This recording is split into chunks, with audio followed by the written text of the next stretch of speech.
6 months ago, the Ukrainian war was in the headlines day and night, and now it's not. Marcus Kolga knows all about the war. He's with Macdonald Laurier Institute in Ottawa. He joins me right now because I want to know, is this a strategy of Putin to just sort of wear down the world, get the world bored with it while he kills children and sort of win the war that way?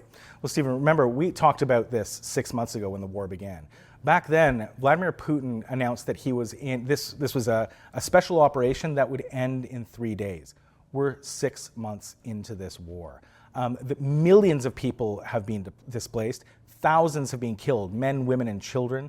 The Russians have been using systematic rape against the Ukrainian people. There's a genocide that is going on. Vladimir Putin... The world's not doing that much about it. Well, you know, I think that in the first few months of the war, we were all alarmed by what we were seeing. But Vladimir Putin has been able to grind this out.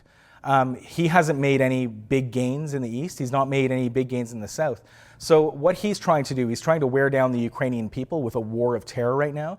There are missiles and bombs that over the past 2 weeks have been raining down onto civilian areas, onto apartment blocks, hospitals, schools and such.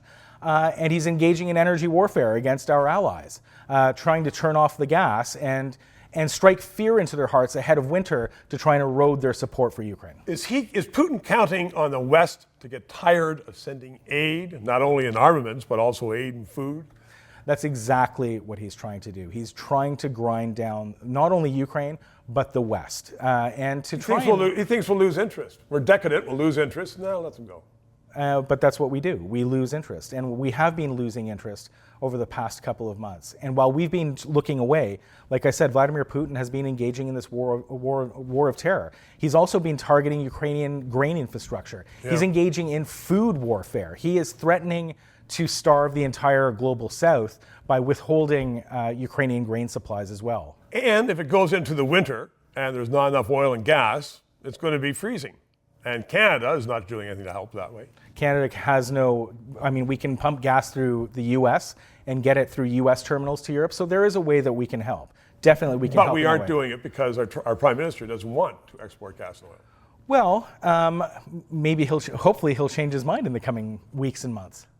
Well, we'd hope so, but we find the rest of the world going to, the President of the United States, which is in the Middle East, looking for gas and oil, looking at Venezuela. They know that Canada has someone in charge who has this war on gas and oil, so they can't count on us. So it's unhelpful to everyone to have a war on gas and oil. We need that gas and oil more today than ever before, especially when we have authoritarians like Vladimir Putin who are so willing to engage in energy warfare against us and our allies. We need Canadian gas and oil to get to our own markets, but to help support our allies as well. I can see somebody in the coal business just chuckling right now. Marcus Kolga, thank you very much. 3 minutes. If you did not know that the red ensign, formerly Canada's flag, has now been labeled by the Canadian government a symbol of hate, and they're sending that to all the students, then press subscribe and PayPal and learn more.